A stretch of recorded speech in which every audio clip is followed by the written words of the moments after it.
लड़की को पटाना है। बुला लिया और लड़की या निकलो। मेरी आंखों में द्रौपदी और राधा का प्यार है। इस बात का मतलब क्या है जब आप ये कहती हैं? ये आपने शहद चखा है जी। उसकी मिठास शब्दों में कैसे बताएंगे? डांस करते हुए मन और मस्तिष्क में क्या बदलता है? ऑक्सीटोसिन, सेरोटोनिन ज्यादा रिलीज होते हैं क्या? तो दादाजी ने मेरे से 2 वचन लिए। एक, तुम आत्मसम्मान कभी नहीं खोगी। दूसरा, तुम नृत्य को कभी धंधा नहीं बनाओगी।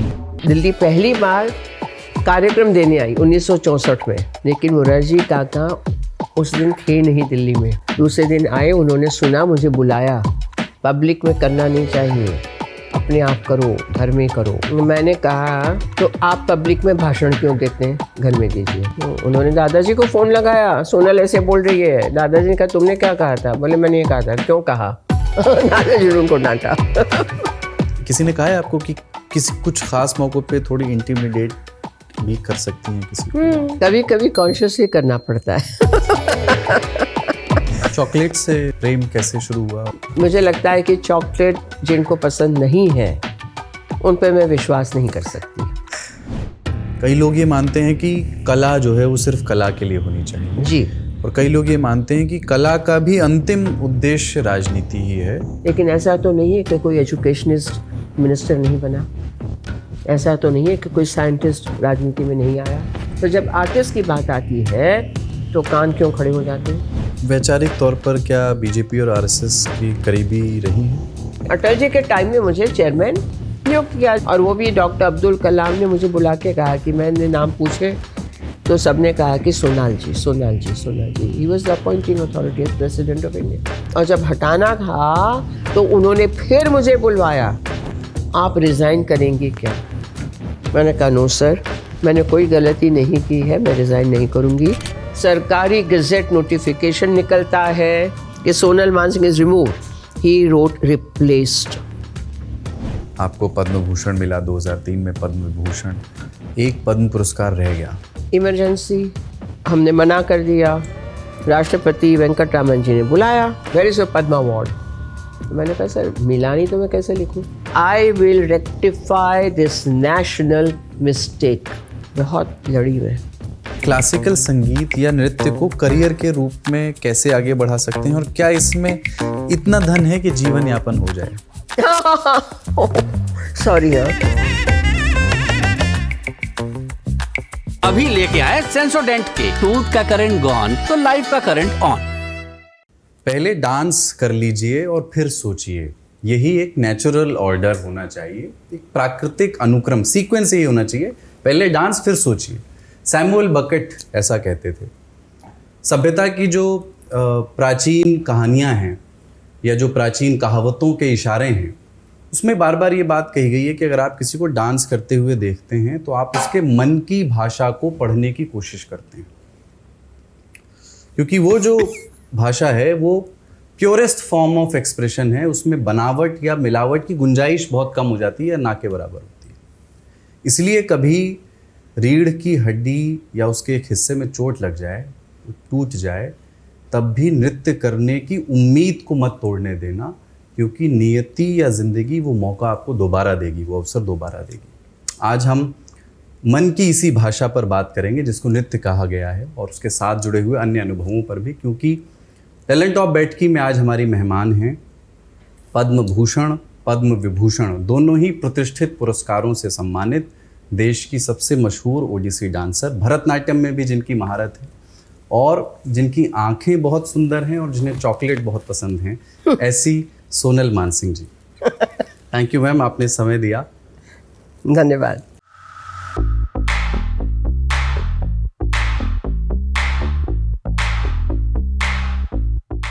मैं पहले तो आँखों से ही शुरू करना चाहता हूँ। जैसे कुछ आँखें ऐसी होती हैं, जैसे मैं जंगल को लेकर के एक मेटाफर है कि आप जंगल को जितनी भी बार देखें वो नया दिखता है, क्योंकि पहली बार आप जंगल देखने गए थे तो हो सकता है आपने बया का एक घोंसला ना देखा हो, या पीछे एक छोटा सा तालाब रह गया था देखने से, या उसमें कमल दंडिका रह गई थी देखने से, तो हर बार एक नई नज़र होती है। आँखों के संबंध में भी मुझे ये बात सही लगती है कि वो आँखें जो 5 मिनट पहले तक गुस्से से भरी हुई थी, वो अभी वात्सल्य से भरी हुई हैं, थोड़े देर में कंपैशन से भरी होंगी, फिर वही कॉमेडी भी कर सकती हैं। सिंस मतलब हम यहाँ से शुरू करना चाहते हैं। आई नो आपको आँखों पर कॉम्प्लीमेंट बहुत मिलते होंगे, बट डांस फॉर्म में आँखों की उपयोगिता, उसकी यूटिलिटी, इसका रियलाइजेशन कब हुआ पहली बार? और इसके साथ जो खिलंदड़पन है, जो खेलना है कि यार ये करके देखते हैं आँखों से, एक्सप्रेशन किस तरह से इस एक्सप्रेशन को साधा जाए कि मुझे ये भी अचीव करना है, ये कैसे अचीव किया? सबसे पहले तो धन्यवाद देती हूँ कि आपने इतनी सारी सुंदर बातें कह दी। और जब आप जंगल की बात कह रहे थे कि बाया का एक घोंसला आपने ना देखा हो, या तालाब में एक कमल की नाल छूट गई हो, तो वो सारा मेरे सामने आ रहा है। फिर आप पूछ रहे हैं कि ये कैसे अचीव होता है, ये तो मैं आपको नहीं बता पाऊंगी। बात सीधी ये है कि यदि आपको कवि बनना है या लेखक बनना है तो आपको भाषा ज्ञान थोड़ा बहुत तो होना पड़ेगा ना। वैसे हमें नृत्य सीखना है, भारतीय नृत्य विधाएं, तो उसमें भ्रू चलन, ये भ्रू के अलग अलग और नेत्र चलन, वो सीखने पड़ते हैं। वो सीखने के बाद और साथ साथ ऐसे रम जाते हैं आपके अंदर, आपके सिस्टम में, कि सोचना नहीं पड़ता है कि अब मैं आँख बड़ी करूँ, छोटी करूँ, तिरछी करूँ, ऊपर करूँ, नीचे करूँ। यदि आप उस भाव को समझते हैं कि आपने जो दर्शित करना है, तो भाव के साथ आपका नेत्र भी चलता रहता है। लेकिन यदि मैं उसको जानबूझ के करती हूँ, उसमें वो भाव नहीं आएगा, वो बिल्कुल एक चालू टाइप का आर्टिफिशियल लगेगा। तो ये भी एक है कि अंदर और आँख और अंदर के भाव साथ साथ चलते हैं। अभी मैं कहीं लेक्चर देती हूँ या टॉक देती हूँ, सामने जो बैठे होते हैं ना, जैसे आप बैठे हैं, मैं आपके मुख भाव से थोड़ा बहुत समझ लेती हूँ कि आप क्या सोच रहे हैं। आपकी आँखों से आपको न चाहते हुए भी आपका भाव मैं देख रही हूँ। आजकल ही मेरे ज़माने में भी पटाना है, लड़की को पटाना है, तो बातचीत एक चीज़ होती है, लेकिन खड़े खड़े उसको देखा घूर के, या इतना भी नहीं, यूं करके नहीं, बट यूं करके, फिर आँख हटा ली, फिर देखा। जब लड़की ने आपके सामने देखा तो बुला लिया, और लड़की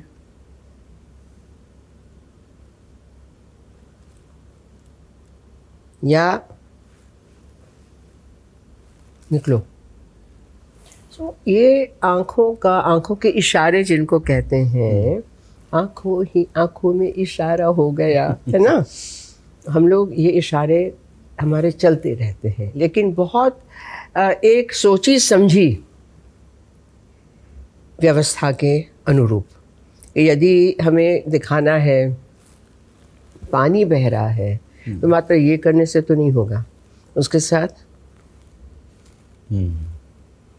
तरंग। इसका एक ग्रामर तो है, बट ग्रामर के साथ किए जाने वाले एक्सपेरिमेंट्स भी हैं जो आई थिंक जो वो यूनिक परफॉर्मेंस को बनाते होंगे। आपने एक बार कहा कि मेरी आंखों में द्रौपदी और राधा का प्यार है, एक इंटरव्यू में आपने कहा था, थोड़ा इसको समझाइए। मैं द्रौपदी पर अलग से बात करूंगा आगे, बट इस बात का मतलब क्या है जब आप ये कहती हैं तो?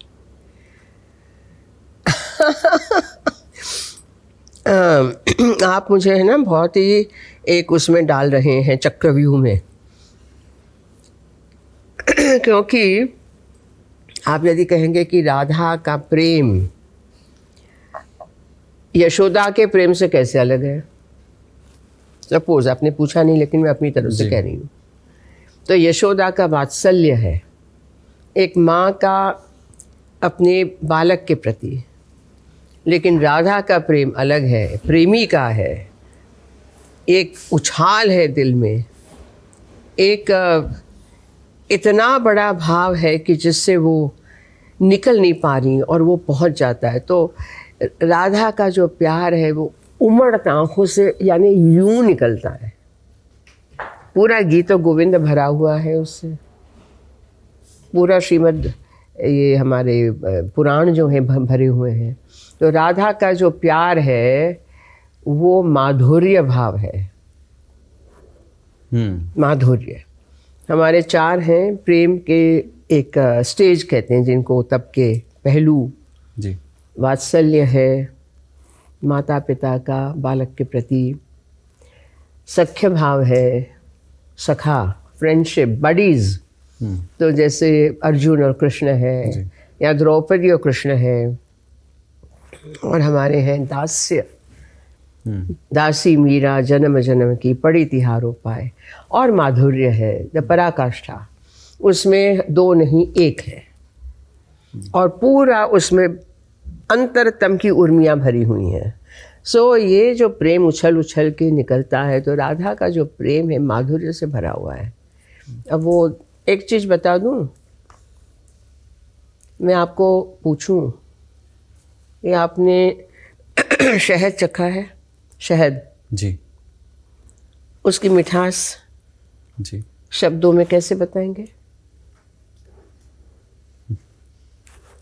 है कोई गुंजाइश? नहीं।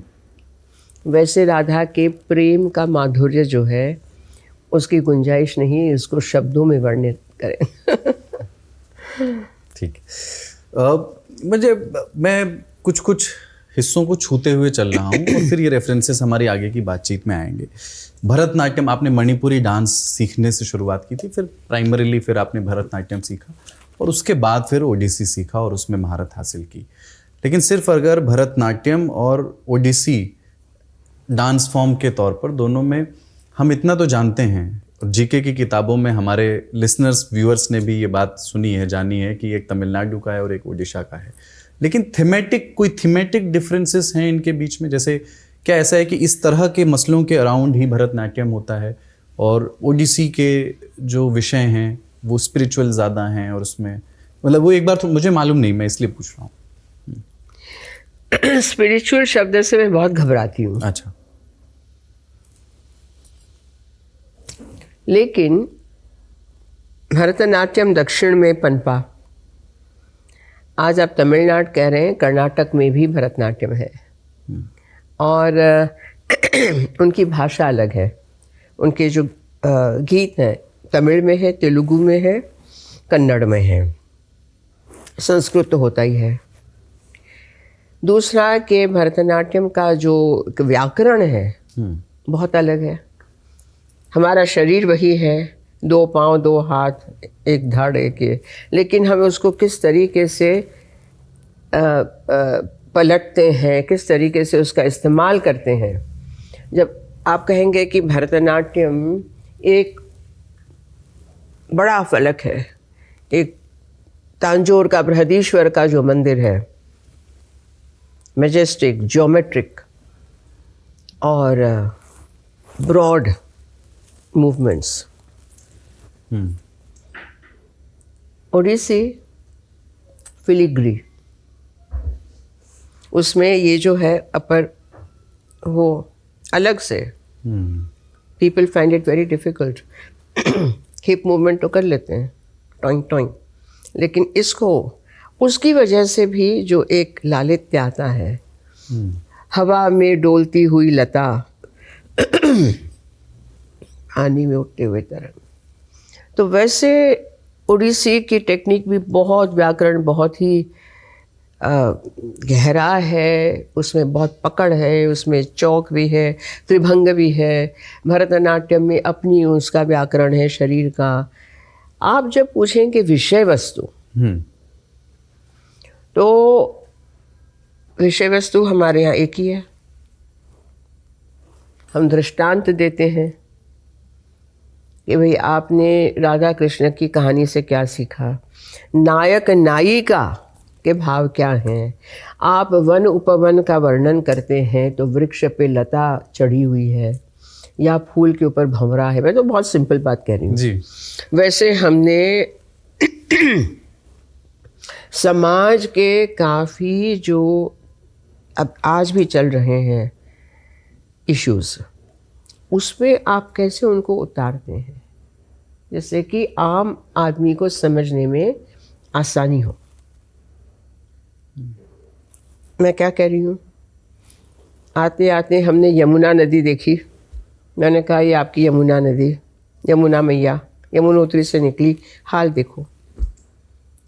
यही हाल श्रीमद् भागवत में लिखा गया है। जब काड़ी नाग उसमें आ गया, जहर फैलाया, लोग मरने लगे, वनराजी मरने लगी, तो श्री कृष्ण ने उसको कंट्रोल किया और दूर जाने को कहा समुद्र में। यमुना साफ हो गई।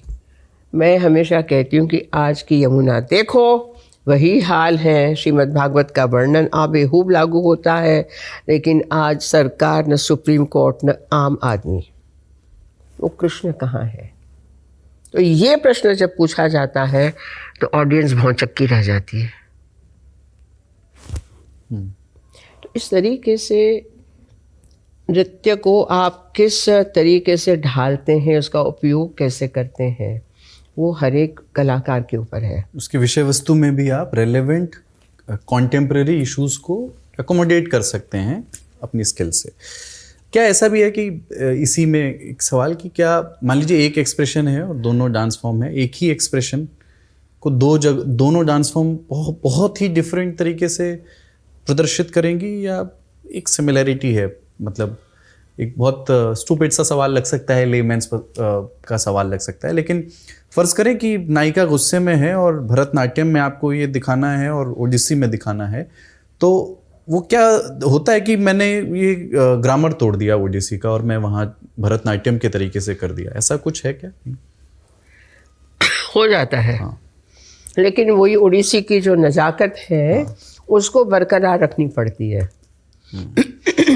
भरतनाट्यम में यदि कहेंगे या ही माधव या ही केशव, भरतनाट्यम में, ओडिसी में या ही माधव या ही केशव। तो ब्यूटीफुल। जैसे डांस से हमने ये बातचीत की शुरुआत की थी और मेरे दोस्त, ये बात मुझे समय लगा ये सीखने में कि सोचना बाद में, पहले नाच लो। और अपने खुशी के दिनों में मैं बेसुध होकर जब भी नाचा हूँ तो अच्छा ही लगा है। पर जब आप डांस करती हैं तो इतनी लंबी जर्नी है, मतलब 60-70 से शुरू किया, तो डांस करते हुए मन और मस्तिष्क में क्या बदलता है? मतलब वो आपका पेशा है और एक परफॉर्मेंस भी आप दे रही हैं, लेकिन ऑक्सीटोसिन, सेरोटोनिन ज़्यादा रिलीज होते हैं क्या? मतलब क्या फील क्या होता है डांस का? आपने सही कहा, आपने बिल्कुल सही फरमाया।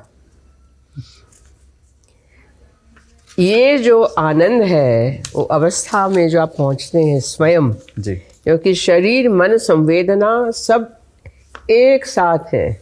बहुत कम होता है ना रोजिंदे जीवन में, तो उस वक्त जो अनुभव होते हैं, और वो यदि आप सक्षम होते हैं ऑडियंस को कन्वे करने में, है ना, तो जब आपके साथ आपका दर्शक भी घुल मिल जाता है चीनी की तरह दूध में, तो फिर आनंद ही आनंद है। ये आपने जो बड़े बड़े शब्द इस्तेमाल किए भगवान, लेकिन वही होता है, एक आप अलग लेवल पे चले जाते हैं।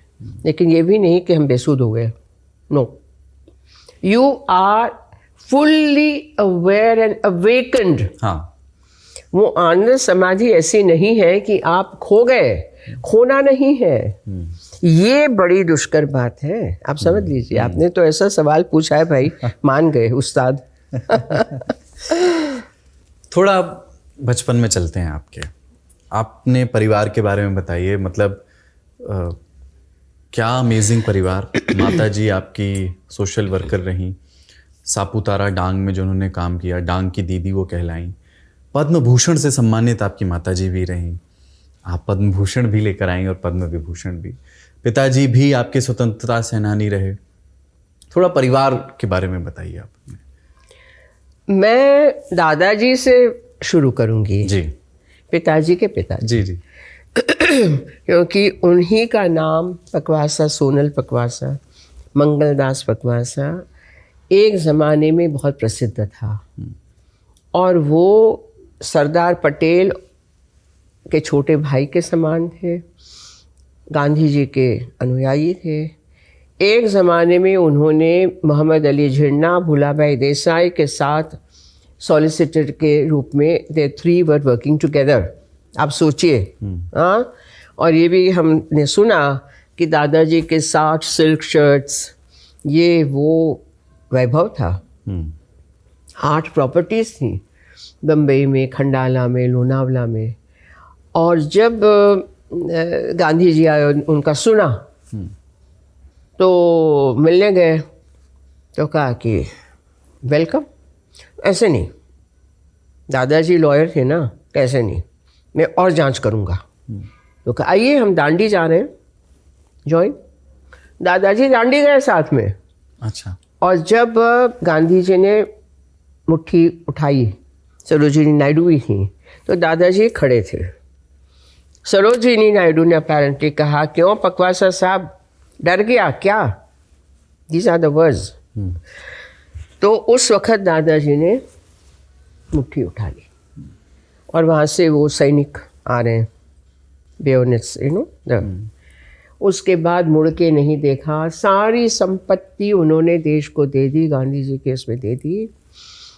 हमारा जन्म भी भाड़े के अपार्टमेंट में हुआ है और मैं उनकी राह पे चलते हुए मैंने कभी अपनी प्रॉपर्टी नहीं बनाई। समाज के लिए मैंने अपना इंस्टीट्यूट खड़ा किया, इट्स अ पब्लिक सोसाइटी। मैं भाड़े के मकान में ही रही हूँ और ये सरकारी मकान के बाद भाड़े का मकान ढूंढने जा रही हूँ अगले हफ्ते। ये दादाजी की असर। दूसरी बात मैं आपको बता दूं क्यों दादाजी का मैं, क्योंकि दादाजी की जो मेरे ऊपर आस्था रही और कृपा रही, आशीर्वाद रहा, उन्होंने मुझे मेरे अरंगेत्रम के पहले जो पहला परफॉर्मेंस होता है, गुरु कहते हैं कब तू तैयार है, अब मैं पहला तुम्हारा अकेला सोलो। तो दादाजी ने मेरे से 2 वचन लिए। एक, तुम आत्मसम्मान कभी नहीं खोगी, नेवर कॉम्प्रोमाइज। दूसरा, तुम नृत्य को कभी धंधा नहीं बनाओगी। I followed that, never went into commercial. उससे कोई पैसा मेरा बना नहीं, मैंने तो जो बनाया उसको इंस्टीट्यूट में डाल दिया, आज भी डाल रही हूँ। तो देखिए, मैं ये कहना चाह रही हूँ कि मानस पटल पे जो असर पड़ती है, संस्कार पड़ते हैं, उसको यदि आपने ग्रहण कर लिया तो जीवन में कठिनाइयाँ आई, अभी भी आ रही हैं, लेकिन ये इधर उधर ये भी कर लो वो भी कर लो, कॉम्प्रोमाइज। तो आज आप यहाँ मुझे देख रहे हैं, वहाँ मैं बैठी हूँ। पिताजी बहुत हंसमुख, बहुत, माताजी तो बहू बन के आई और दादाजी ने उनको बेटी की तरह संभाल लिया। दादाजी ने फिक्स किया था उनका, वो भी भावनगर कांग्रेस। माताजी स्वयं सेविका थी, दादाजी वीवीआईपी थे, वो अपना पास भूल गए थे, तो माँ ने कहा नहीं आप बैठिए, मैं मंगवाती हूँ, लेकिन मंच पे नहीं जाना है। पास मंगवाया, मंच पे छोड़ने गई। दादाजी ने कहा ये लड़की ठीक है मेरे लड़के के लिए।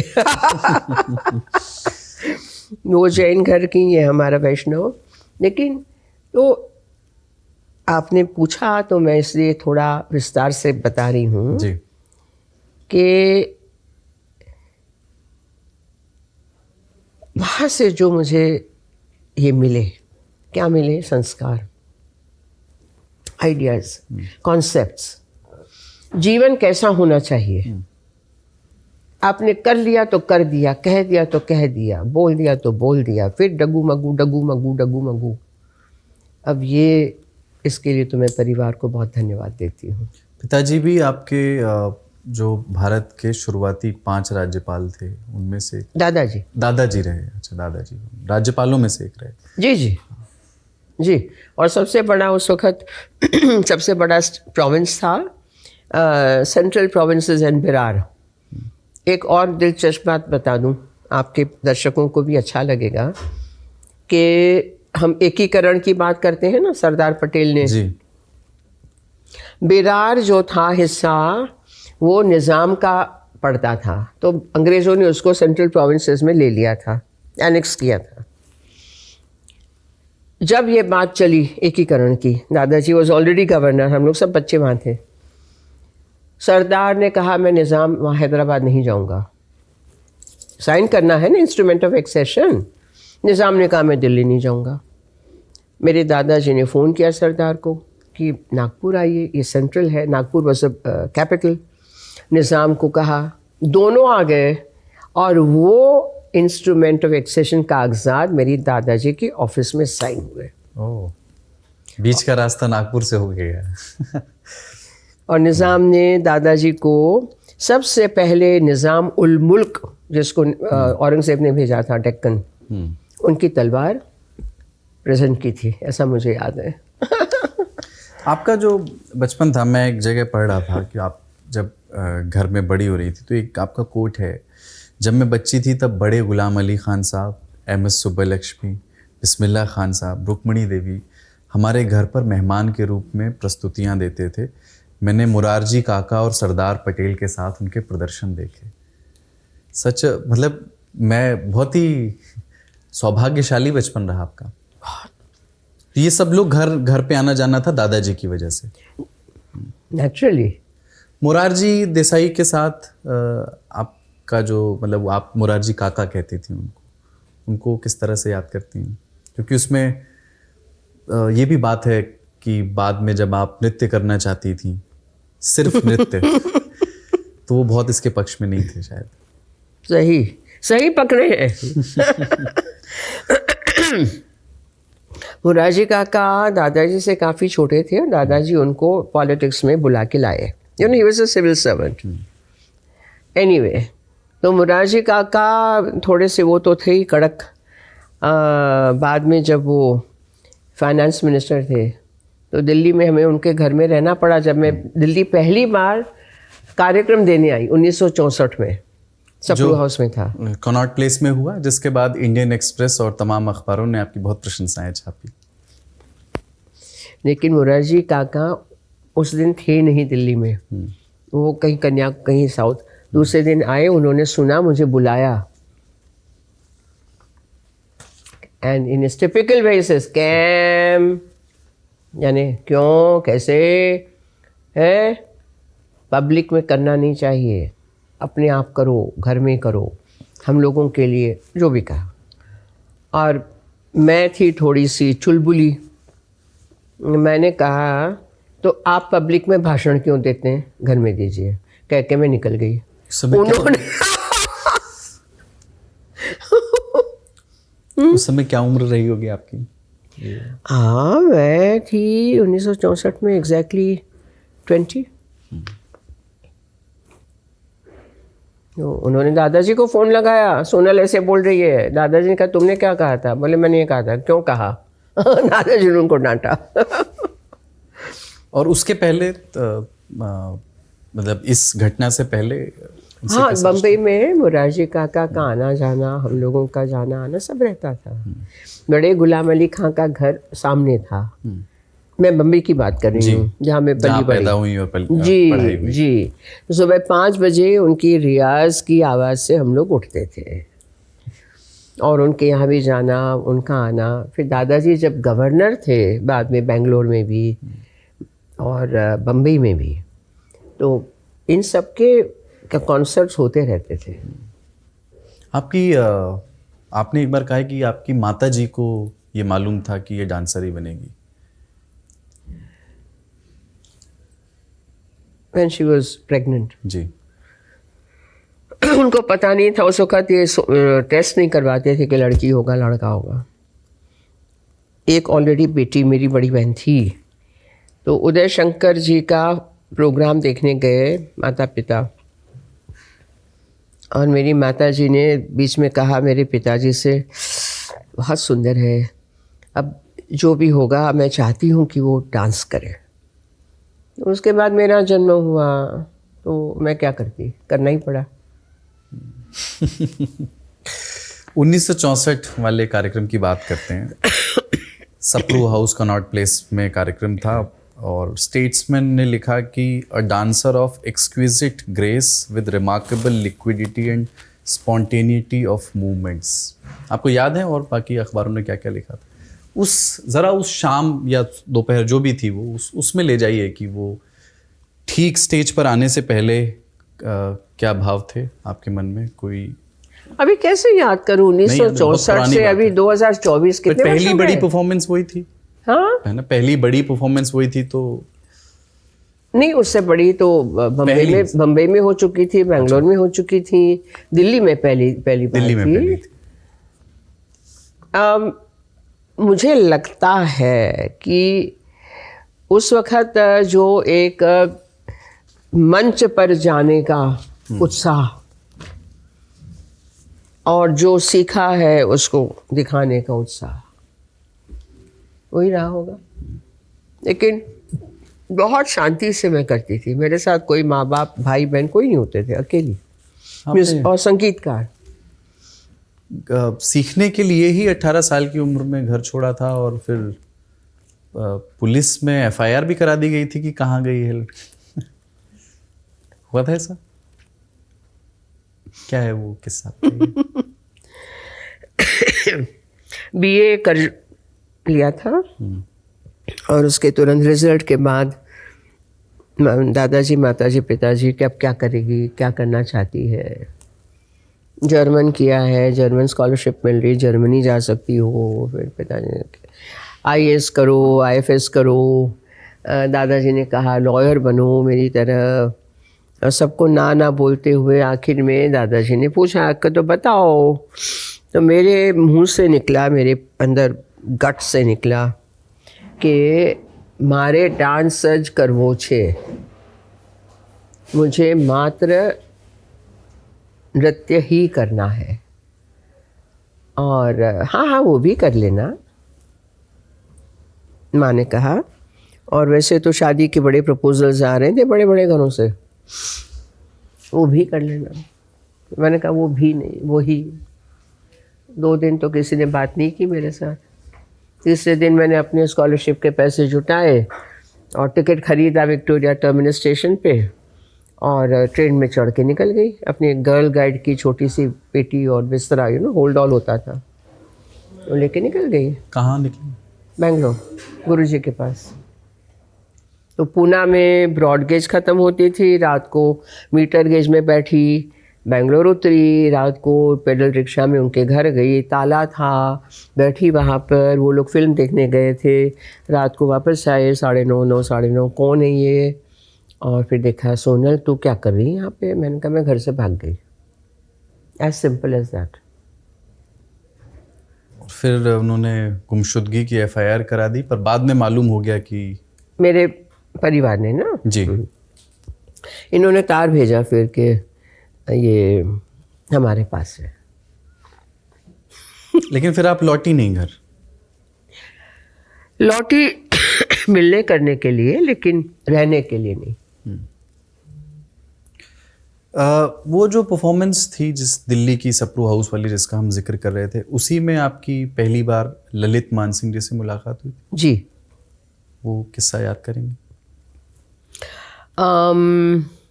उस वक़्त इंद्राणी रहमान का बहुत बड़ा नाम था, और इंद्राणी मेरे बेंगलोर के गुरु के पास भी सीखी थी कभी।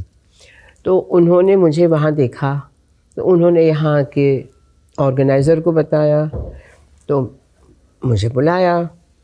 तो उस रात मेरे पास दमयंती जोशी जी का कथक था, और ये जो चार्ल्स फाबरी, डॉक्टर चार्ल्स फाबरी स्टेट्समैन के, वो इंद्राणी रहमान, उनके हस्बैंड हबीब रहमान जिसने सारे बांधे निर्माण भवन, उद्योग भवन वगैरह, और ललित मानसिंह के पिताजी इंद्राणी को बहुत अच्छे से जानते थे और चार्ल्स फावरी को, क्योंकि Indrani wanted to learn Odissi, तो उड़ीसा गई थी और मेरे सब ने मना किया, तो ललित के पिताजी ने अरेंज करवा दिया था, तो 2 आइटम सीख के चली आई थी। सो अच्छी जान पहचान थी। तो ललित जी पास में बैठे हुए थे, तो कार्यक्रम सब निपट गया। तब दमयंती वो जी, ट्रेनी आईएफएस ऑफिसर थे। जी। आपने अच्छा रिसर्च किया है। और उसके बाद डिनर पे सब लोग इकट्ठे गए। वो चाइनीज़ कौन सा होता था कॉनॉट प्लेस में, 20 से कुछ नाम है, भूल गई मैं। आप तो मैं 1991 की पैदाइश हूँ। तो उसके बाद अच्छा लगा, बातचीत हुई, बड़े शाय थे और लेकिन मिलना जुलना हुआ तो हो गया। और फिर उनसे विवाह किया। उसके बाद कुछ समय बाद ये रियलाइज़ किया दोनों ने आम सहमति से, एक मैच्योरिटी के साथ, कि अब हमें साथ नहीं रहना है। अगर कंफर्टेबल हो तो उस समय को याद करना चाहेंगे कि वो जो म्यूचुअल एग्रीमेंट था वो मतलब क्या उसमें इस जनरेशन के लिए कोई लर्निंग है क्या? मैं अपनी बात को लेके किसी को कोई सलाह नहीं देती। जो है सामने है, मैंने कभी कुछ छिपाया नहीं। 1 नंबर 2 कि जब आपका मन, आपका पूरा जीवन पूरा लगा हुआ है, एक इस पे अटका हुआ है कि यही करना है, तो शुरू में क्या होता है कि प्रेम होता है, जो भी होता है, एक धीरे धीरे अपने कामों में व्यस्तता हो जाती है और करियर दोनों का, तो थोड़े वो दूरियां आने लगती हैं।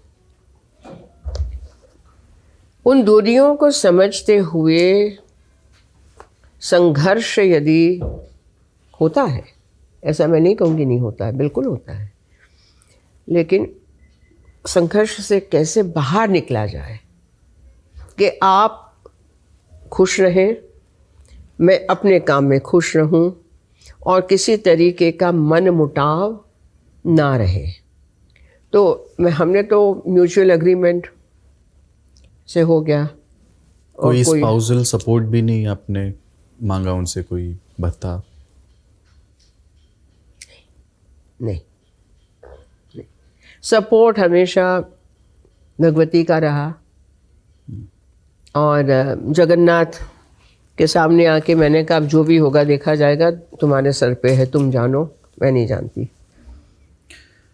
एक लर्निंग ये मैं कह रही हूँ कि जब आप अपने आप से बाहर आते हो या ऊपर उठ जाते हो, मैं कर सकती हूँ, मैं, लेकिन वॉट एवर यू लाइक, आप जो कहेंगे, आप श्रद्धा वो यदि है कि मैं ठीक कर रही हूँ, ठीक रास्ते पे हूँ और बाकी का ईश्वर के हाथ है, तो उसी से मुझे बहुत बल मिला, ये मैं आपको कह सकती हूँ। एक सुजाता प्रसाद की किताब है आपके बारे में, a life like no other. उसमें उन्होंने इसी घटना के बारे में आपको कोट किया है कि मैंने एक जूनियर डिप्लोमेट की पत्नी के रूप में औपचारिक जीवन जीने से इनकार कर दिया। मैं उसका अनुवाद बता रहा हूँ। मैं सैकड़ों परफॉर्मेंस दे रही थी, घंटों अभ्यास कर रही थी, यात्रा कर रही थी, नृत्य पर अत्यधिक केंद्रित थी। नृत्य के प्रति मेरे जुनून को मेरी ईगो सेंट्रिसिटी, इम्यूटेबिलिटी और सबवर्जन के तौर पर देखा गया। मैं ये सवाल इसलिए पूछ रहा हूँ मैम, और मेरा कोई स्पेसिफिक विषय से अधिक थोड़ा सा ब्रॉडर पर्सपेक्टिव से मैं पूछ रहा हूँ। कई बार ये पता नहीं स्टीरियोटाइप है या बायस है या थ्योरी है कि कलाकार का कला के प्रति जो समर्पण है वो उसकी पर्सनल लाइफ को थोड़ा हैम्पर करता है, और ज़्यादातर महान कलाकार पर्सनल लाइफ में थोड़ा ट्रबल रहे। सही कहा, सही कहा। देखिए, कला के कुछ डिमांड्स हैं। आप यदि उसको ऐसे देखना चाहें कि आज कर लिया, आप कल नहीं, परसों देखेंगे, फिर यदि प्रोग्राम आएगा तो कर लेंगे, भाई आप मुझे बताइए कि जो गोल्ड मेडल जीतते हैं ओलंपिक्स में वैसे ही जीत जाते हैं कि नियमित अभ्यास एंड टोटल डेडिकेशन। कोई उनसे भी तो पूछे कि आपकी पर्सनल लाइफ कैसी है। तो पर्सनल लाइफ क्या होती है आप मुझे बताइए। I have not understood. मैं सच बता रही हाँ, हूँ। मतलब हाँ रिश्ते, चाहे वो माता पिता से हों या प्रेम संबंध हों। देखिए, रिश्ते आ रहे हैं, जा रहे हैं, आते जाते हैं। कुछ रिश्ते हैं कि जो बिल्कुल कच्चे धागे की तरह आपसे जुड़े रहते हैं।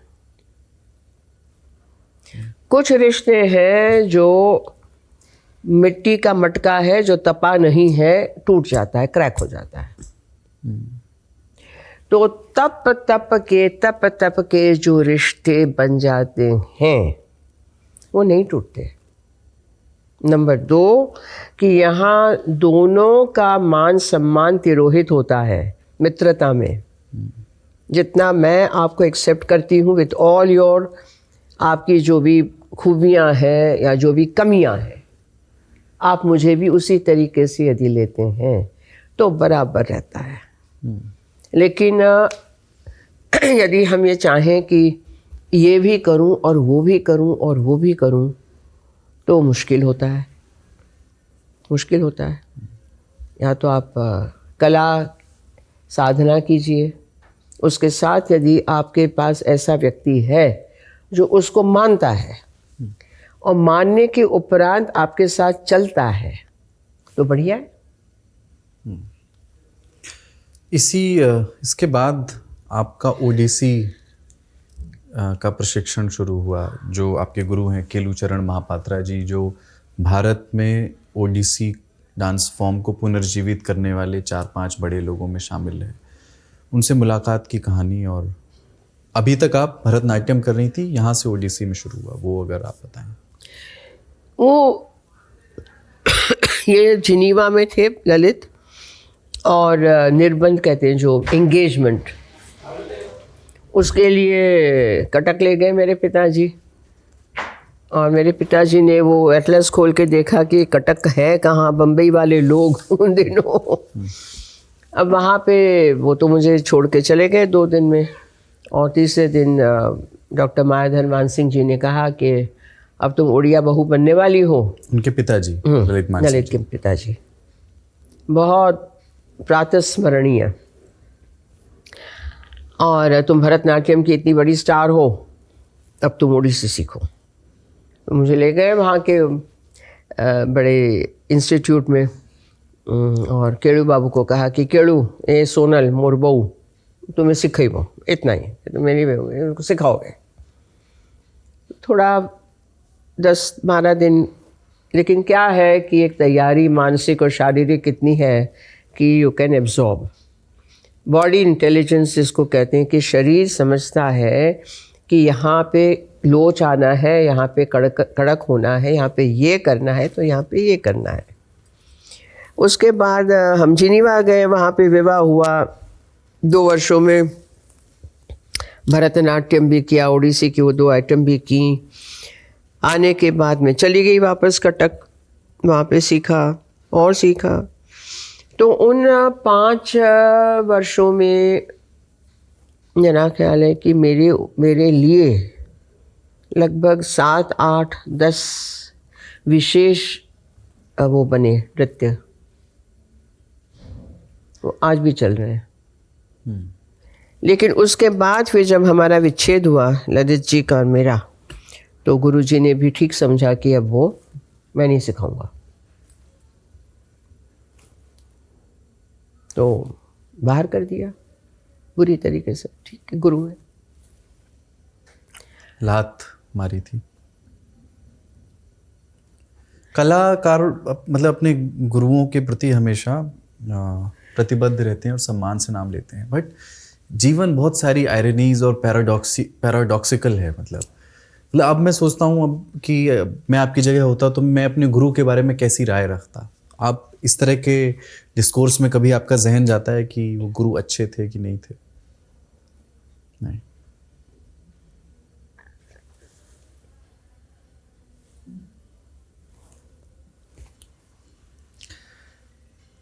इसके बाद जॉर्ज लेचनर जिससे आपकी मुलाकात हुई, मैक्स मुलर भवन के डायरेक्टर थे वो,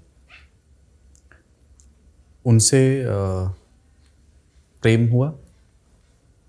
वो कैसे, क्या कहानी है उसकी, कैसे मुलाकात हुई? और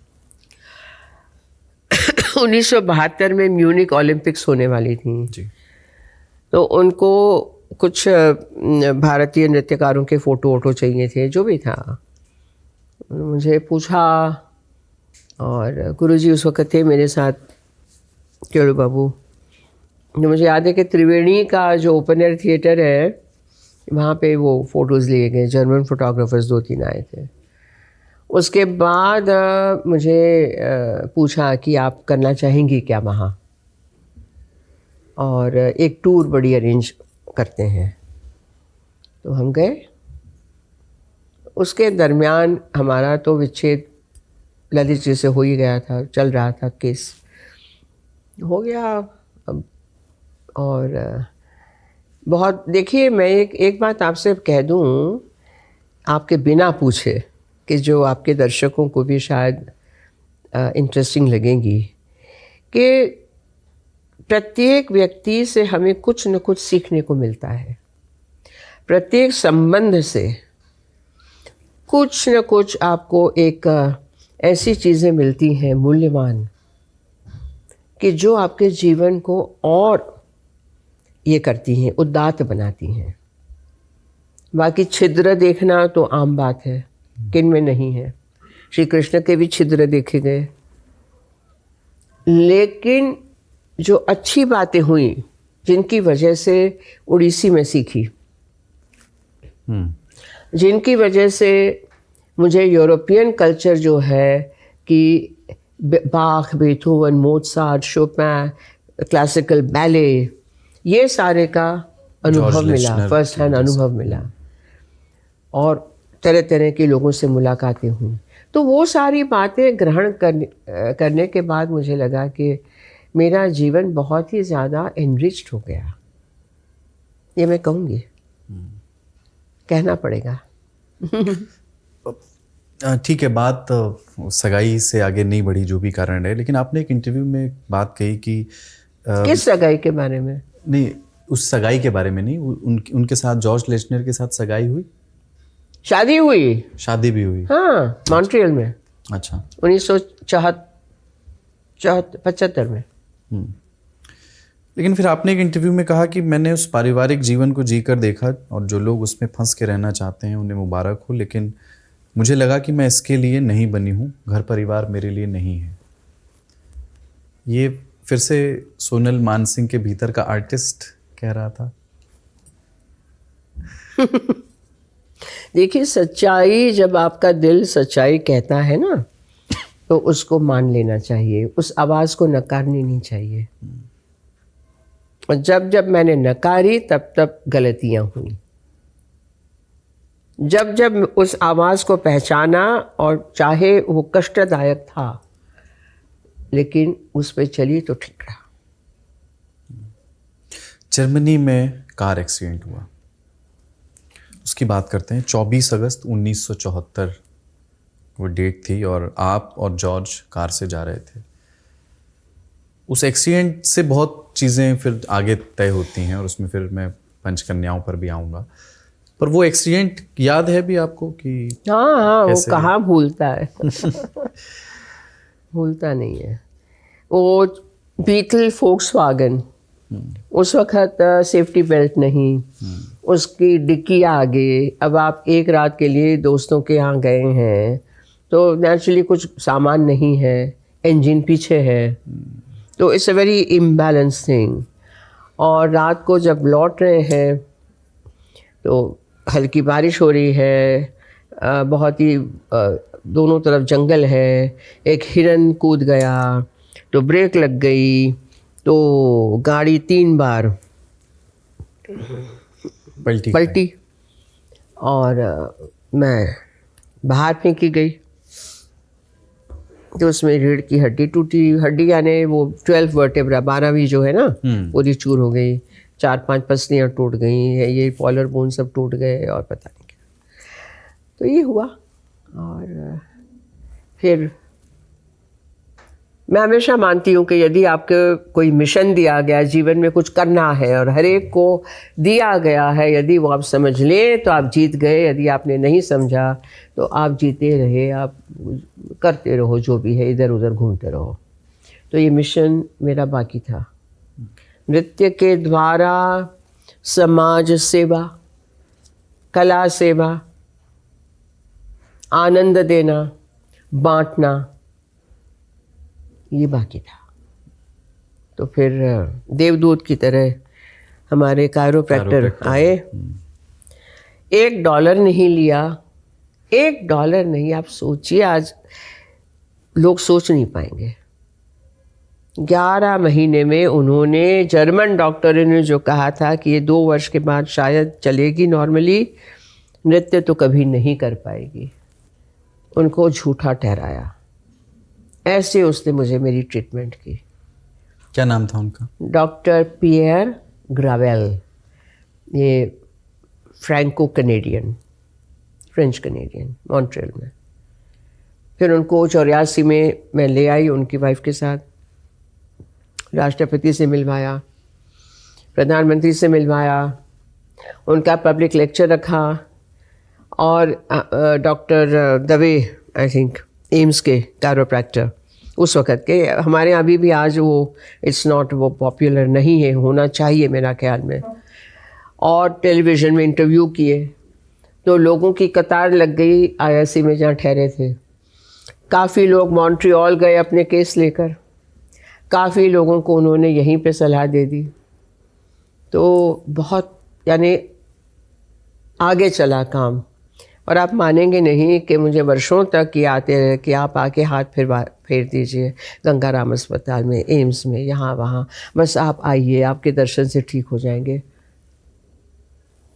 बताइए।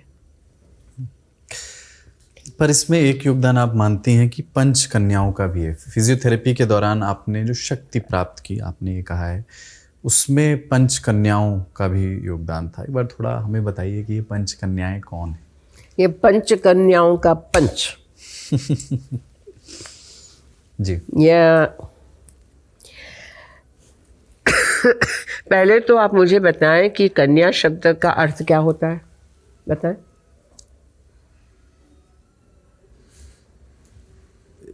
दीर्घ उत्तरीय प्रश्न है। हाँ, नहीं, क्योंकि एक बात हम सबको थोड़ी सी अपने आम जो बोलचाल की भाषा है, या हाय हो, उससे हटके है। जी। संस्कृत में प्रत्येक शब्द का अर्थ अलग होता है। कन्या कुमारी नहीं है, कुमारी वो है जो अविवाहित है, इसका विवाह नहीं हुआ। हमारे पास देवी है, सती है, कुमारी है, कन्या है। तो कन्या वो है जो अग्नि परीक्षाओं से निकल के जब सोना कनक बनता है, चमकता है, निखरता है, वो है।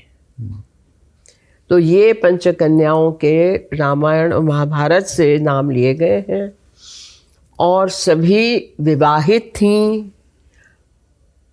सभी के शायद एक से ज़्यादा पति भी थे, लेकिन उनका जीवन ऐसा दृष्टांत है, ऐसा उदात्त है, ऐसे अग्नि परीक्षाओं से निकल के चमक के वो सामने है। वो है अहल्या, तारा, कुंती, मंदोदरी, द्रौपदी। ये पांचों के मैंने ये अपना जो सोचा है कि 5 तत्व जो है, अहल्या ब्रह्मज्ञानी है तो आकाश तत्व, तारा वानर जाति की है, वायु, कुंती प्रथा है, पृथ्वी, मंदोदरी, मंदोदरी, पानी की तरह तरल सरल, द्रौपदी आग है, अग्नि से निकली है। यानी इतनी सारी चीज़ें मैं जब सोचती रही, आज भी मुझे कुछ कुछ चीज़ें अभी ऐसे निकल के आ रही हैं कि पंचकन्याओं का दृष्टांत मेरे लिए जीवन में सबसे प्रखर रहा, और उसमें द्रौपदी अद्भुत। द्रौपदी का किरदार क्यों सबसे ज़्यादा पसंद है? आपने अपने परफॉर्मेंस में द्रौपदी की भूमिका की है? आप करते हैं? थोड़ा मुझे बताइए कि जैसे आपने कहा कि वो अग्नि है और वो चीर हरण का समय है, उस समय उसके एक्सप्रेशन, वो गुस्सा भी है क्या, मतलब वो किरदार में ऐसी क्या चीज़ें हैं, वो क्या कॉन्ट्रास्ट है, कौन सी चीज़ है जो आकर्षित करती है आपको द्रौपदी के किरदार में? द्रौपदी का जन्म ही असाधारण है। वो यज्ञ की वेदी से उत्पन्न हुई, जी।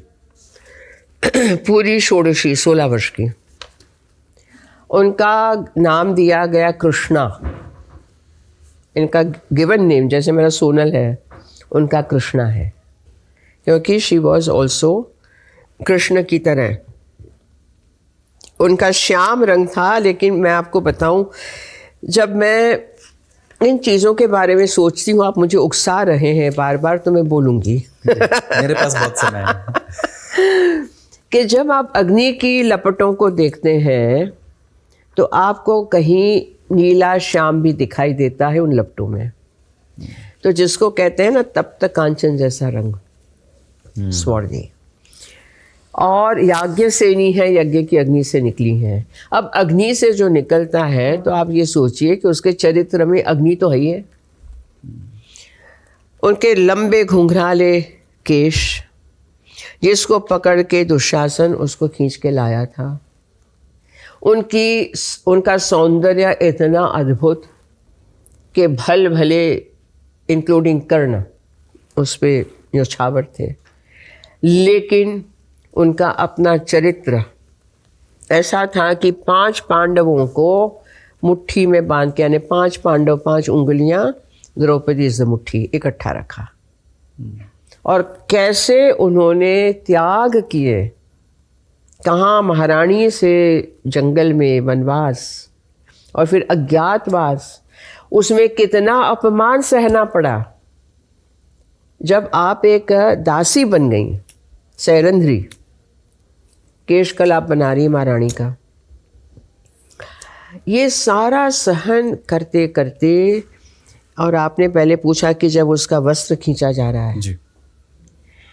तो वस्त्र मुझे जो दिखा, जो मैंने डिपिक्ट किया है मेरी द्रौपदी 1994 1994 सोलो डांस थिएटर, अकेली मैं, पूरे सारे किरदार द्रौपदी के साथ वाले। और जब उसका वस्त्र खींचा जा रहा था तो ये वस्त्र मात्र अकेली द्रौपदी का नहीं, लेकिन पूरी पूरी पूरी स्त्री जाति के सम्मान का वस्त्र खींचा जा रहा था। और उन्होंने जब एक हाथ से पुकारा, कुछ नहीं हुआ। जब दोनों हाथ उठा लिए, जो मैंने पहले कहा था मेरे बारे में, शरणागत हो जाओ आप, मैं कर सकती हूँ, मैं ये करूँगी, मैं करूँगी, मैं के बाद नहीं हुआ, कुछ उल्टा सुल्टा, हाथ ऊपर, ये हुआ, तब दैवी शक्ति आई। जीवन में ये भी सीखना पड़ता है कि आप चाहे कुछ हो, महारानी से आप यहाँ आ गए, लेकिन आपने अपना विश्वास, अपनी श्रद्धा, आस्था नहीं छोड़ी और उस अपमान का बदला लिया, छोड़ा नहीं है। शास्त्रीय नृत्य है, मतलब इतनी अमेजिंग बात है ये कि ये परफॉर्मेंस देने से पहले गहन अध्ययन की डिमांड करते हैं, और वो अध्ययन के साथ ऐसी ग्राह्यता भी होनी चाहिए कि पढ़ लिया और बुनियादी कहानी जान ली, वो नहीं, ज़रा बैठ के उस किरदार के खोल में घुस करके सोचें। जी, आपने एक जगह ये भी कहा कि पानी का जो फ्लो है, वो पानी के साथ आपका एक रिश्ता है और वो आपको बहुत आकर्षित करता है, और उसमें आपने कहा, और मैं इसको किस तरह से एक्सप्रेस किया जाता होगा इसकी सिर्फ कल्पना ही कर पा रहा हूँ अभी, कि पानी मखमल या चाकू की तरह भी महसूस हो सकता है, चंद्रमा की तरह पारदर्शी भी, आईने की तरह चमकता हुआ भी। और पानी से मेरा रिश्ता तब शुरू हुआ था जब मैं 4 साल की थी और मेरे पिता पीठ पर लेकर पंचमढ़ी में तालाब में थे।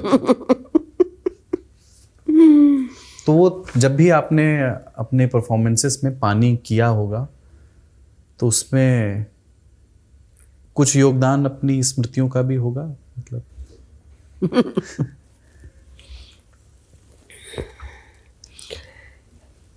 पानी अकेला एक पदार्थ है जो तरल है और पछाड़ खाते हैं पानी पे तो चाकू की तरह लगता है, पत्थर की।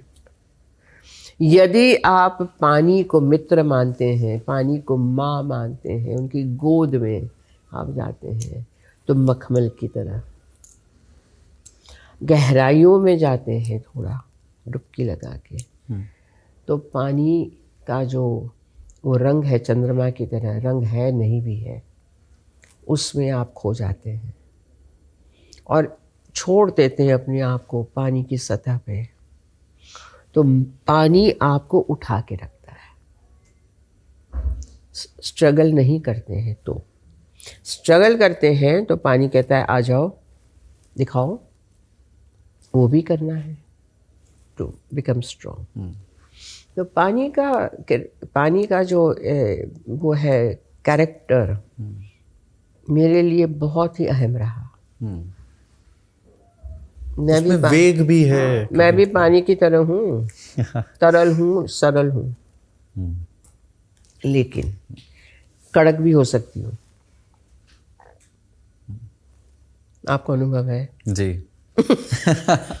जैसे मैं आपकी आंखों के बारे में बात कर रहा था, वो मतलब उसमें कभी कभी किसी ने कहा है आपको कि किसी कुछ खास मौकों पे थोड़ी इंटिमिडेट भी कर सकती हैं किसी को?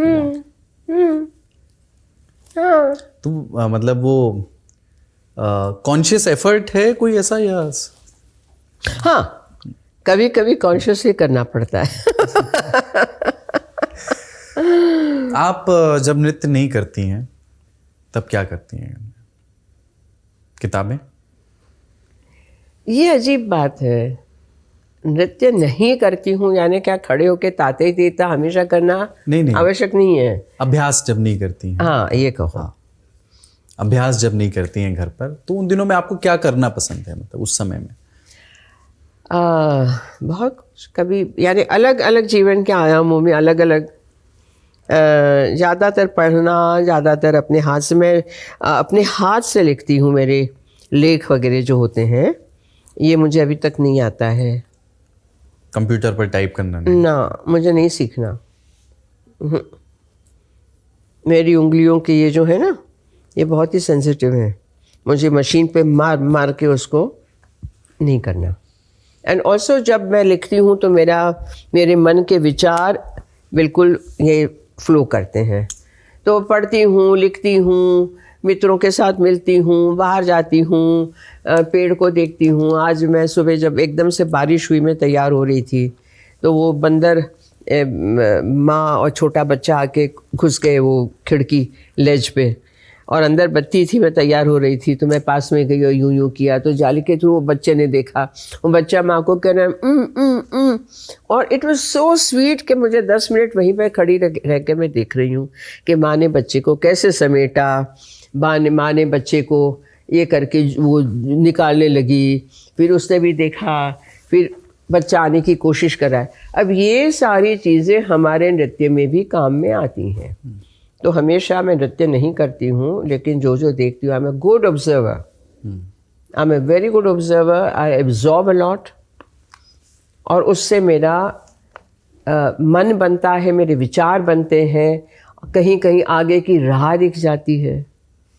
बहुत कुछ करने को है और नहीं करने को भी है। चॉकलेट से प्रेम कैसे शुरू हुआ, और मतलब वो क्या है कहानी? मेरे दादाजी को रात को 12 बजे कोई कहे कि दादाजी चॉकलेट खाविश है, तो पटाख से आँख खोलेंगे, कहाँ है? मुझे लगता है कि मुझे वो भी उन्हीं से मिला। और मुझे लगता है कि चॉकलेट जिनको पसंद नहीं है उन पे मैं विश्वास नहीं कर सकती। तो उसमें भी कोई मतलब चॉइस है, डार्क चॉकलेट या मिल्क चॉकलेट या सभी? पहले सभी होता था और अब ज़्यादा डार्क। शुगर कम करने की वजह से? नो नो नहीं? नो नो नो, ऐसा that's not a problem at all. Touch wood, अरे बाबा रे नो, भगवती ने आशीर्वाद दिया हुआ है। कल कहीं गई थी मैं कृष्ण जन्माष्टमी पर जी। दबा के मिठाइयाँ खाई हैं, दबा के। मैं वैसे पूछने वाला था, हमारे पास कुछ सोशल मीडिया के भी सवाल होते हैं, पर वो ये वाला सवाल पहले पूछ लेता हूँ जो सोशल मीडिया पे हमारे व्यूअर्स पूछते हैं। यतेंद्र शुक्ला ने पूछा है कि अनुपम खेर जी ने आपके घर के देसी खाने की बहुत तारीफ की थी, तो आपको भारत से बाहर का और भारत का भी कौन सा खाना पसंद है? भारत के अलग अलग राज्यों का भी चाहें तो बता सकते हैं। चूंकि मिठाई की बात हुई तो मुझे लगा ये पहले पूछ लेता हूं। अच्छा, ये देसी खाना लिखा है? हाँ, इन्होंने लिखा है कि आप अनुपम खेर जी ने आपके घर के देसी खाने की बहुत तारीफ की थी। अब ये भी एक नया ट्रेंड है क्या कि भारत में रह के हमें अपने खाने को देसी कहना पड़ेगा? कई लोग मेहमानों को बुला के इटालियन खाना भी बनाते हैं, तो संभवतः आपने ओह हाँ अच्छा। हाँ कि हमारे घर पास्ता पर आइए, ऐसा भी होता है।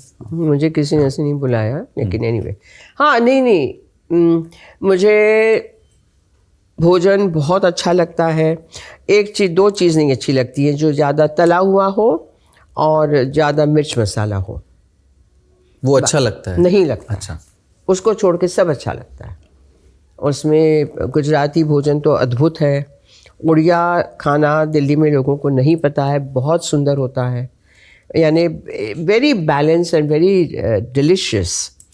बाकी तो आप जानते ही हो, पंजाबी खाना तो यहाँ पे है, ढाबे हैं, ये है वो है, लेकिन भारतवर्ष की जो खूबियाँ हैं, जो खाने, यानी हज़ारों लाखों, उसकी तुलना दुनिया में नहीं है। कितना ही पास्ता खा लो, नो। है कुछ ऐसा कंफर्ट फूड है आपका कि? मेरा कंफर्ट फूड है खिचड़ी। मेरा कंफर्ट फूड है खाखरा में थोड़ा गुड़ और थोड़ा घी चूर के। और मेरा कंफर्ट फूड है दाल चावल, अरहर दाल चावल, थोड़ा गाय का घी। बहुत सुंदर।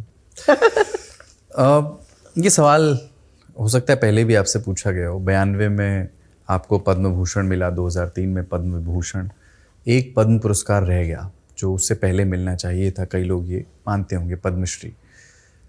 उसकी कुछ कहानी है क्या? उस समय कुछ हुआ था? आपको लगता है कि किसी खास वजह से आपको वो पुरस्कार नहीं मिला? जी, ये तो बिल्कुल इमरजेंसी, हमने मना कर दिया कार्यक्रम वगैरह देने के लिए, तो ब्लैकआउट कर दिया गया। और उस वक़्त जो सरकारी आवास मिल रहे थे काफ़ी कलाकारों को, तो मिला नहीं कभी, लेकिन रेडियो था, बहुत सशक्त था माध्यम उन दिनों। टीवी आया था, वो भी बहुत पॉपुलर था।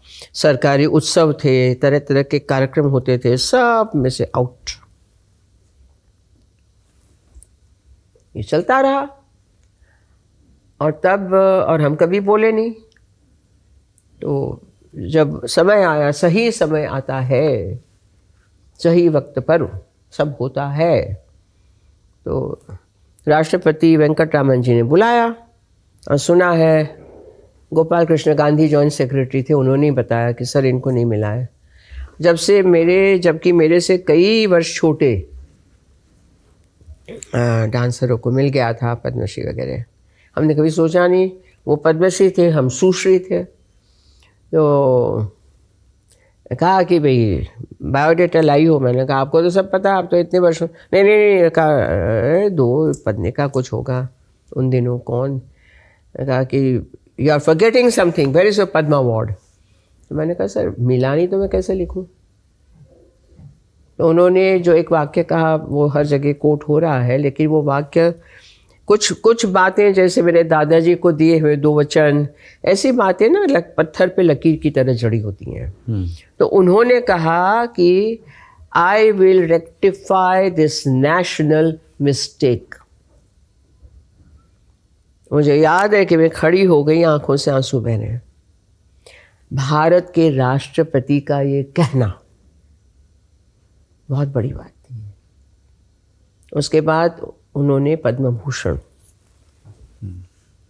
92 में।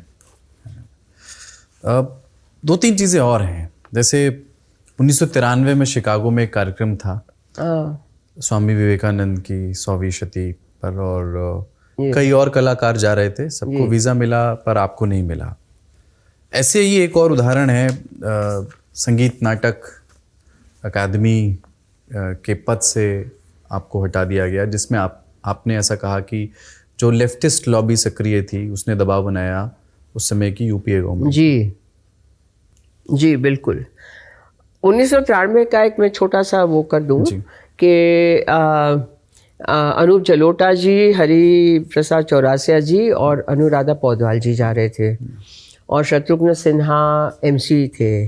अटल जी मेरे घर पे आके मुझे कहने आए थे कि मैंने आपका नाम दिया है सुनील जी, आपको जाना है, अटल बिहारी वाजपेयी जी।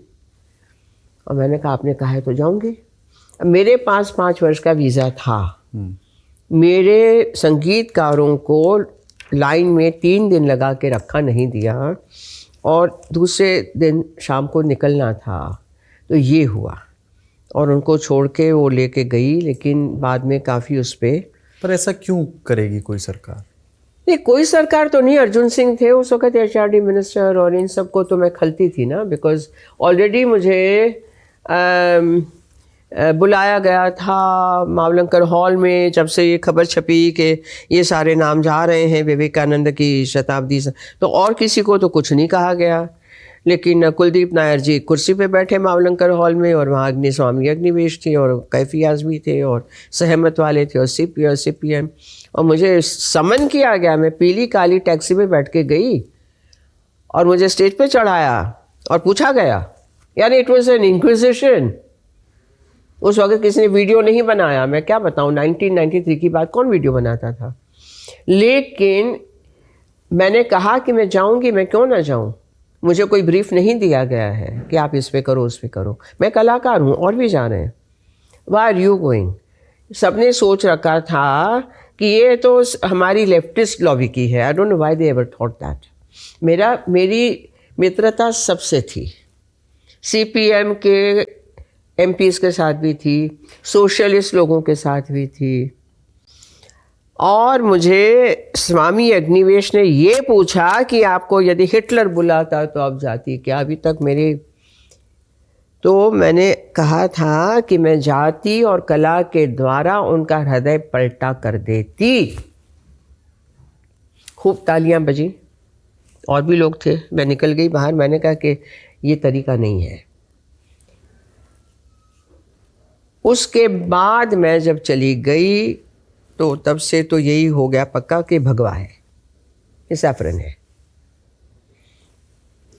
2000 की आप जो बात कर रहे हैं, 2004 में अप्रैल में, आपको याद होगा UPA 1 आई, तो 64 MPs उनके थे शायद, CPM वगैरह के। तो हरकिशन सिंह सुरजीत और सेक्रेटरी जनरल CPM, उनका मेन स्ट्रीम जो अखबार था उसमें छापे थे नाम, 9 नाम। उसमें मेरा नाम भी था। IGNC के चेयरमैन डॉक्टर LM सिंघवी था, अभिषेक मनु सिंघवी के पिताजी। डॉक्टर नारंग थे, प्रेसिडेंट साहित्य अकेडमी वगैरह। तुरंत इनको हटाओ, झाड़ू मार के निकालो। तब तक कल्चर में कोई ऐसा इंटरफेरेंस नहीं था। अब पद्म अवार्ड दिया नहीं दिया वो अलग बात है, बहुत लड़ी में। लेकिन और फिर आप वैचारिक तौर पर क्या बीजेपी और RSS की करीबी रही हैं? क्योंकि मैं इसलिए भी पूछ रही तब तक नहीं थी। मतलब राज्यसभा वाला कार्यकाल से पहले तक? तब तक थी नहीं ना। ये मेरे सारे जो आए बवंडर आए, उसमें कौन था मेरे साथ? मैं अकेली लड़ती रही। अटल जी ने कहा आपको जाना है, मैं जाके आई, ये सारा हुआ। ऐसे कुछ नहीं था। लेकिन अटल जी के टाइम में मुझे चेयरमैन नियुक्त किया जब भूपेन हजारिका जी का कार्यकाल खत्म हुआ। और वो भी डॉक्टर अब्दुल कलाम ने मुझे बुला के कहा कि मैंने नाम पूछे तो सबने कहा कि Sonal ji, Sonal ji, Sonal ji. He was the appointing authority as president of India. और जब हटाना था तो उन्होंने फिर मुझे बुलवाया। अब ये बात बहुत मौके की मैं आपको कह रही हूँ कि किस तरीके से मैंने झेला है, लेकिन कितनी गरिमा के साथ ऐसे भी राजनेता रहे हैं जो करते हैं। उन्होंने कहा कि मैडम तीसरी बार फाइल आती है प्राइम मिनिस्टर से तो हमें साइन करना पड़ता है कॉन्स्टिट्यूशनली एज प्रेसिडेंट, कि तीसरी बार आई, मुझे करना पड़ेगा, आप रिज़ाइन करेंगे क्या? मैंने कहा नो सर, मैंने कोई गलती नहीं की है, मैं रिज़ाइन नहीं करूँगी, आप वो साइन कर दीजिए। उन्होंने साइन करके भेजी। सरकारी गज़ेट नोटिफिकेशन निकलता है, उसमें उन्होंने अपने हाथ से पेन से, मुझे कहा गया उनके सेक्रेटरी प्रिंसिपल ने कहा कि ही कट आउट रिमूव, कि Sonal Mansingh is removed, he wrote replaced. आप समझ रहे हो शब्दों का खेल? इनको हटाया गया, वो काट के उन्होंने लिखा उनकी जगह रामनिवास मिर्धा को अपॉइंट करें। फर्क है।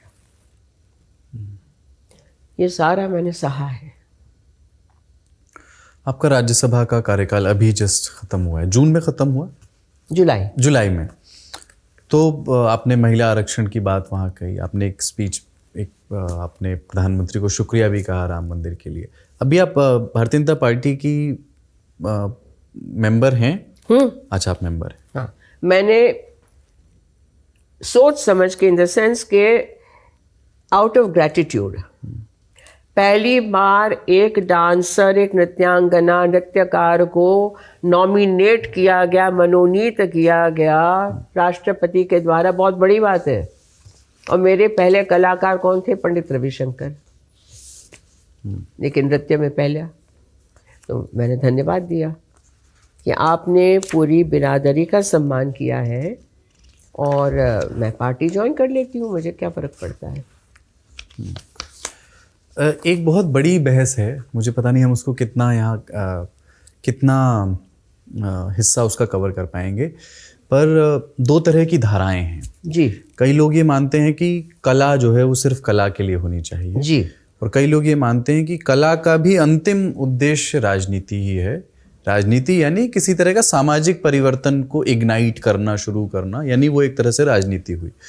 तो अब मैं ये समझता हूँ कि क्या आप अपनी समझ बताएं कि कलाकारों के लिए राजनीति में जाना, क्या ये कोई समझौता है या मिशन है? इसको किस तरह से देखा जाए? मतलब कलाकारों का राजनीति में प्रवेश, इसमें कोई आपत्ति आप देखती हैं कि नहीं देखती? अब तो खुद आपने बहुत सारा पूछ लिया एक बार में। जी, मैं रिफ्रेम कर दूं सवाल को। पहली बात, समझौता नहीं है। हम यदि भूल जाते हैं कि कलाकार भी एक व्यक्ति है, समाज का एक अंग है, वो समाज से बाहर नहीं है। तो समाज में जो भी होता है उसकी असर उस पे भी पड़ती है, जीवन पे पड़ती है, सोच पे पड़ती है। नंबर 2 कि इससे आपको क्या मिलेगा, ये मैं खुद कह रही हूँ, वो उसका प्रश्न नहीं है। आप समाज को क्या दे सकते हैं कला के द्वारा? Educationist, scientist, economist, artist. तो एजुकेशनिस्ट क्या करते हैं? इकोनॉमिस्ट क्या करते हैं? साइंटिस्ट क्या करते हैं? समाज में योगदान दे रहे हैं, आर्टिस्ट भी दे रहे हैं। लेकिन ऐसा तो नहीं है कि कोई एजुकेशनिस्ट मिनिस्टर नहीं बना, ऐसा तो नहीं है कि कोई साइंटिस्ट राजनीति में नहीं आया, ऐसा तो नहीं है कोई इकोनॉमिस्ट नहीं आया। तो जब आर्टिस्ट की बात आती है तो कान क्यों खड़े हो जाते हैं? तीसरी बात कि कला इतना सशक्त माध्यम है कि आपने जो कहा ignite, yes exactly, ignite the social issues. यदि मेरी द्रौपदी के द्वारा जिन मेंबर्स ऑफ पार्लियामेंट में ने वो स्पेशल शो देखा था जो शिवराज पाटिल स्पीकर थे उन्होंने किया था, और सभी की जो प्रतिक्रियाएं आईं, यदि उनके मन में प्रकाश पड़ा, दिल में आहट हुई, तो बहुत बड़ी बात है। तो कला का उद्देश्य ये है, एंटरटेन, एजुकेट, एनलाइटन। ये मैं मानती हूँ कि एंटरटेन तो होना है, आप मनोरंजन करें, मनोरंजन, उसके द्वारा कुछ बताएं, संदेश, जिसके द्वारा एक उदात्त भाव जगे। आपको नीचे ले जाने के लिए तो बहुत चीज़ें हैं, ठीक है, जो भी हम देख रहे हैं, काफ़ी चीज़ें हैं कि जो हीन भावना पैदा करती है, जिसके वजह से समाज में इतने कुकृत्य हो रहे हैं। लेकिन कला क्या ऐसी चीज़ नहीं है कि जिसको देख के, जिसके द्वारा आप उस मन को थोड़ा ऊपर उठाएं, उन भावनाओं को थोड़ा साफ करें? है, कला में वो ताकत है, हमने देखी है, हमने अनुभव किया है, और मैं मानती हूँ कि जितना बाकी के ईस्ट साइंटिस्ट, इकोनॉमिस्ट, एजुकेशन, उतना ही आर्टिस्ट की जिम्मेवारी है।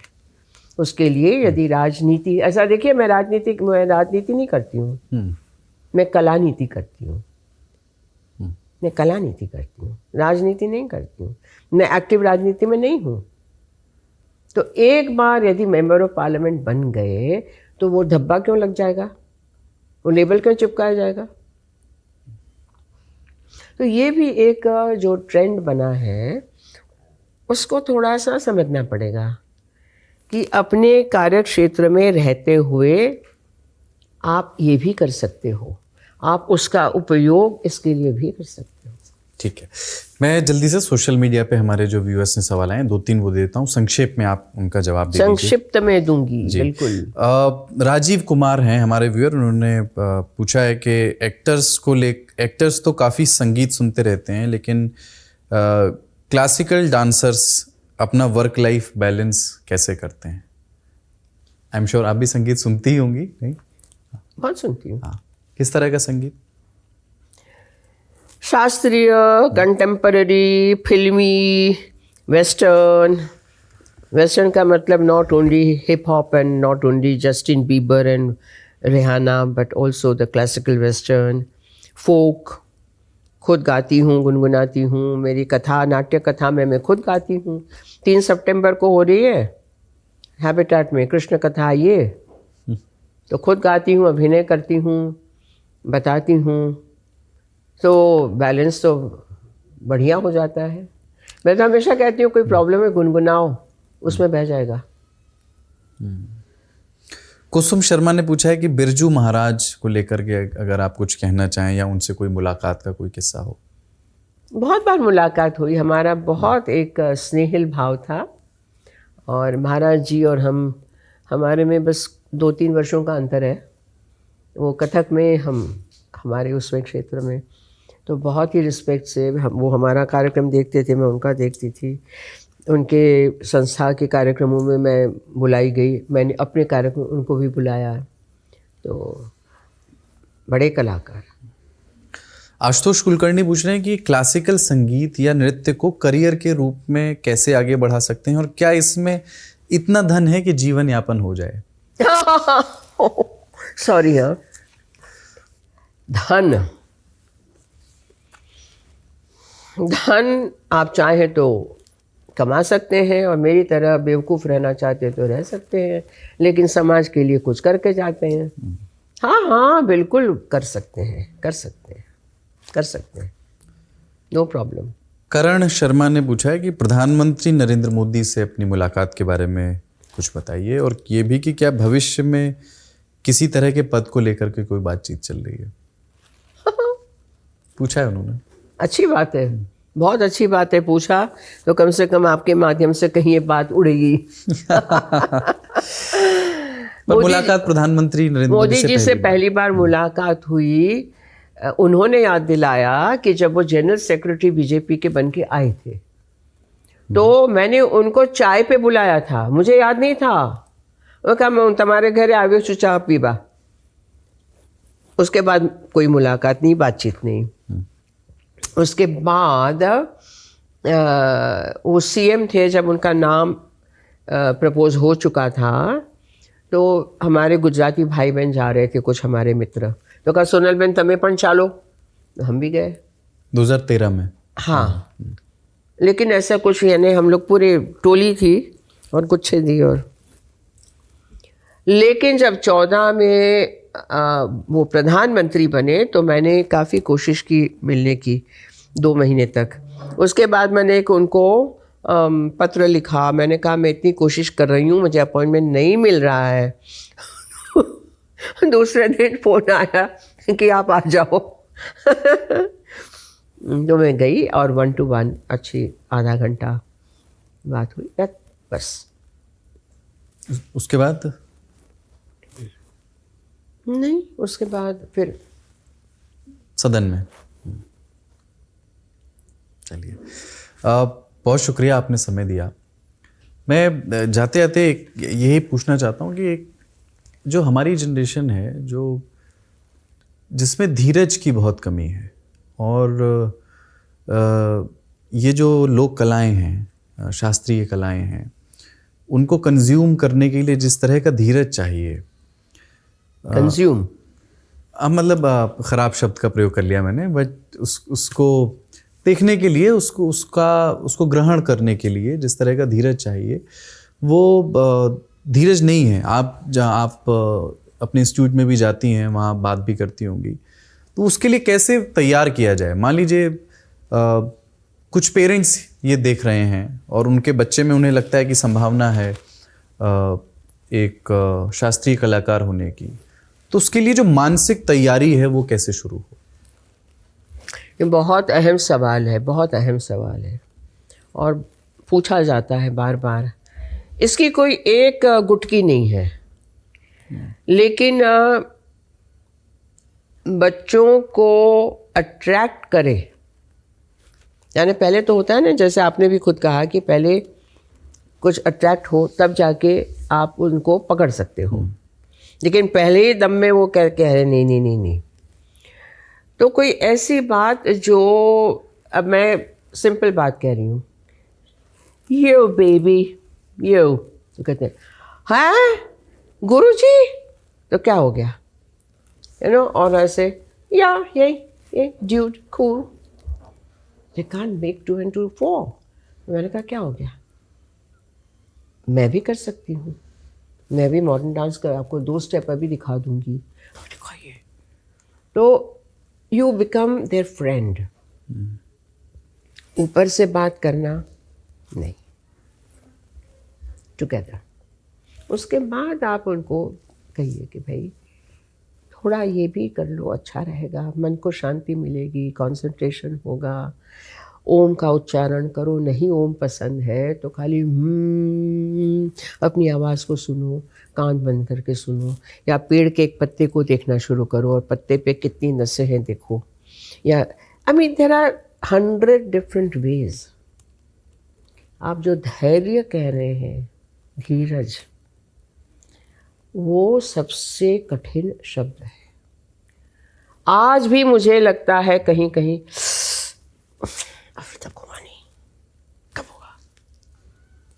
तो ये धीरे धीरे धीरे एक एक ताना बाना गूंथा जाता है, एक बार में चोटी नहीं बनती है। तो धीरज धैर्य नाम का जो गुण है, सद्गुण है, उसको आप एक एक बूंद पानी की सिप करिए, प्यार से हो जाता है, मैं आपको गारंटी देती। चलिए, बहुत शुक्रिया मैम, आपने समय दिया। और ठीक कहा कि नहीं? बिल्कुल। बहुत thank you so much for your time. बहुत आनंद आया आपसे बात करके, और दर्शकों जो अपना जो धीरज इन्वेस्ट किया है, जो इंटरव्यू के इस हिस्से तक पहुँचे हैं, उनका शुक्रिया। आप इस बातचीत के बारे में क्या सोचते हैं, और जो सिरे इस बातचीत से निकले हैं बहुत सारे हैं, उसमें मेटाफोरिकल भी हैं, माइथोलॉजिकल भी हैं, जीवन के बारे में बहुत सारी बातें हैं। जो भी आपके कमेंट्स हैं आप कमेंट बॉक्स में कीजिए। बैठकी के अगले एपिसोड में फिर मिलेंगे। देखते रहिए दी ललन टॉप।